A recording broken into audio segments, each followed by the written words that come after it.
Good morning, students. We studied about life process respiration.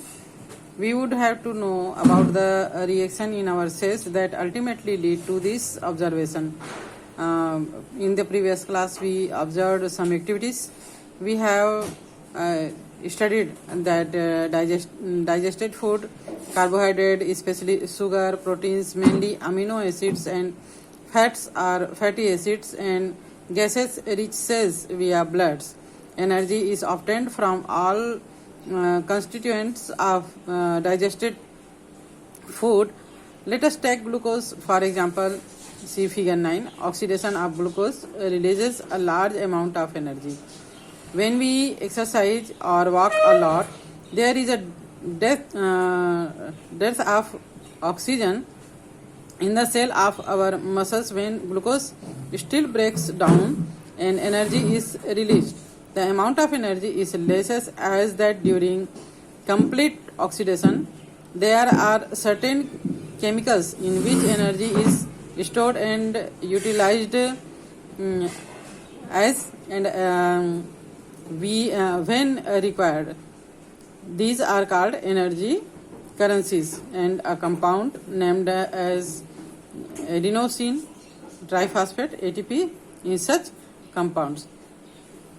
हम जानते हैं कि हमने पिछले ऑब्जर्वेशन में रेस्पिरेशन के बारे में पढ़ा कि हमारे सांसों से कार्बन डाइऑक्साइड बाहर आती है और हम जो अंदर लेते हैं उसमें ऑक्सीजन जाता है. तो ये ऑक्सीजन क्या करता है, हमने जो भोजन लिया जैसे कार्बोहाइड्रेट स्पेशली शुगर प्रोटीन्स है ना, इसको जो हम भोजन लेते हैं कॉम्प्लेक्स मॉलिक्यूल्स के रूप में, उसको सिंपल मॉलिक्यूल्स में ऑक्सीडेशन के थ्रू तोड़ दिया जाता है और इसको फिर ब्लड में भेज दिया जाता है और ब्लड के थ्रू ये जो है हमारे सेल्स में जाते हैं जहां पर ऑक्सीजन के प्रेजेंस में इनका ऑक्सीडेशन होता है. मींस इसको सिंपल फॉर्म में तोड़ा जाता है और इससे हमको एटीपी एनर्जी प्रोवाइड होती है.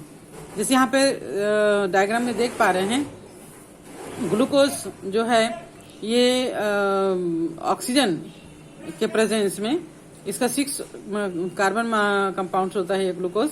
इसको पाइरुवेट में तोड़ दिया जाता है जो कि 3 कार्बन कंपाउंड्स होता है.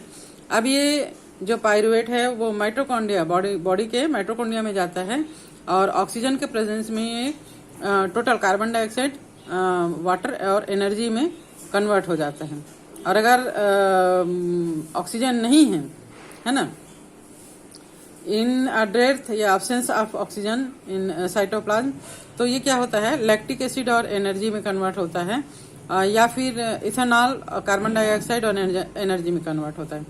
इन दोनों रिएक्शंस में फर्क ये है कि ऑक्सीजन के प्रेजेंस में जो हमारा फूड कंपाउंड है पूरी तरह कार्बन डाइऑक्साइड और जल में टूटता है, तो इससे बहुत ज्यादा एनर्जी एटीपी के रूप में हमारे माइटोकॉन्ड्रिया में स्टोर होता है, लगभग 38 एटीपी. और इसके अगेंस्ट अगर हम देखें कि ऑक्सीजन की अब्सेंस में जब कार्बोहाइड्रेट का ऑक्सीडेशन होता है तो लैक्टिक एसिड या एथेनॉल या इसी प्रकार का और एल्कोहलिक एसिड्स का फॉर्मेशन होता है और कार्बन डाइऑक्साइड का भी फॉर्मेशन हो सकता है और बहुत लेस मात्रा में ओनली 2 एटीपी एनर्जी जो है वहां पे फॉर्म होता है जो हमारे माइटोकॉन्ड्रिया में काम करने के लिए रहता है. Do you know fermentation is a process of breakdown of glucose in the absence of oxygen, also called as anaerobic condition. जैसे कि यहाँ हम सेकंड वाले रिएक्शन में देख पा रहे हैं, ऑक्सीजन के अब्सेंस में alcohol ethanol carbon dioxide energy मर रहा है. तो फर्मेंटेशन भी इसी प्रकार का एक प्रोसेस है जो सेल के बाहर माइक्रो ऑर्गेनिजम्स के द्वारा ऑक्सीजन की अनुपस्थिति में फूड ऑर्गेनल्स का लेस ऑक्सीडेशन करता है और इसके जो रिएक्शन है उसके एंड में एल्कोहलिक एसिड्स बनता है और जो है वो बहुत कम एनर्जी 2 एटीपी बनता है. तो इसको ऑक्सीजन की अनुपस्थिति में हो रहा है, अब्सेंस में हो रहा है, इसलिए इसको एनारोबिक ऑक्सीडेशन या कंडीशन भी कहा जाता है. This naturally occurring process has wide spread in industrial use, and several carbon compounds like ethanol, lactic acid, citric acid, etc. are produced. तो ये जो प्रोसेस है वो इंडस्ट्री वगैरह में, फैक्ट्री वगैरह में जितने भी एल्कोहलिक एसिड हैं, जैसे एथेनॉल है, लैक्टिक एसिड है ना, सिट्रिक एसिड है, इन सब के प्रोडक्शन के लिए इसको यूज किया जाता है. The process of breakdown of glucose to release energy occurs in the whole living world by the pathway as shown in figure 9. यहाँ पर जैसे कि हम एक पाथवे देख पा रहे हैं रिएक्शन का, तो ग्लूकोज के ब्रेक डाउन के फलस्वरूप ऑक्सीजन की उपस्थिति में एनर्जी जो है वो फॉर्म होता है.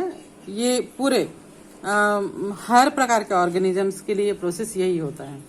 Respiration is a process that involves all the process from gaseous exchange to the breakdown of digested food to release energy.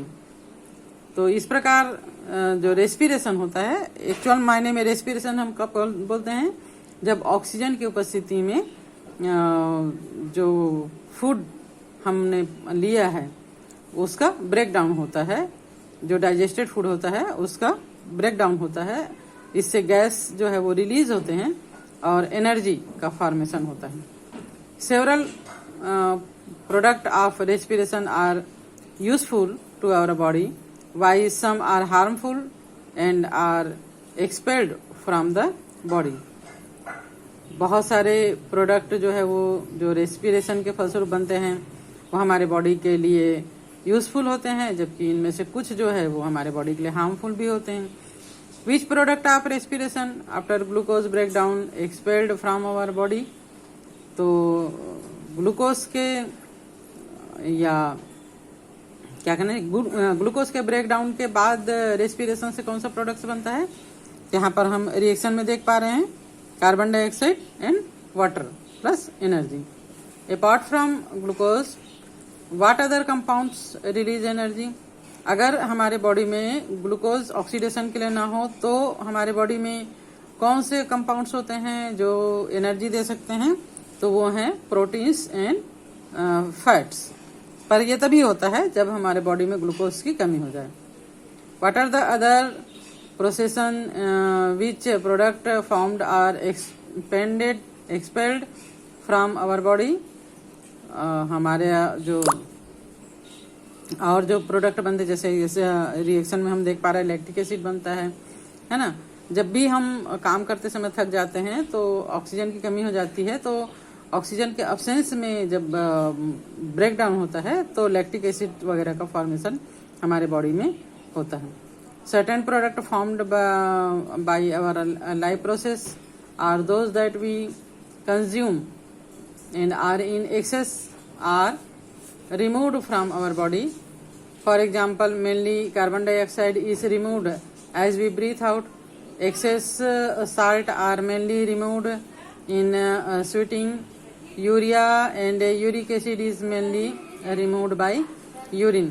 तो हमारे बॉडी में ऑक्सीडेशन के फलस्वरूप और भोजन जो भी हम लेते हैं उसके डाइजेशन के फलस्वरूप बहुत सारे ऐसे कंपाउंड्स बनते हैं, प्रोडक्ट बनते हैं जो हमारे बॉडी के लिए हार्मफुल होते हैं, तो उसको बॉडी से बाहर निकाल दिया जाता है. फॉर एग्जांपल के लिए ऑक्सीजन के प्रेजेंस में जो कार्बन डाइऑक्साइड बनता है ऑक्सीडेशन से, फूड प्रोडक्ट के ऑक्सीडेशन से, उसको हम ब्रीथिंग के द्वारा बाहर निकाल देते हैं.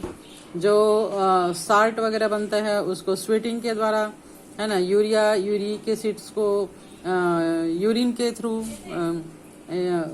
एक्सक्रीटरी सिस्टम के द्वारा बाहर कर दिया जाता है. इसी प्रकार जो सॉलिड एक्सट्रैक्ट है उनको स्टूल के फॉर्म के रूप में बॉडी से बाहर किया जाता है. We have a system that mainly form urine from blood that flows through it, control its volume and expels it from our body which we call as excretory system. तो हमारे बॉडी में जो भी हम प्रोटीन्स लेते हैं उससे जो यूरिया और यूरिक एसिड बनता है उसको यूरिन के फॉर्म में हमारे बॉडी से बाहर किया जाता है, और ये एक सिस्टम के थ्रू होता है जिसको एक्सक्रीटरी सिस्टम कहा जाता है. तो एक्सक्रीटरी सिस्टम के बारे में हम नेक्स्ट लेक्चर में पढ़ेंगे।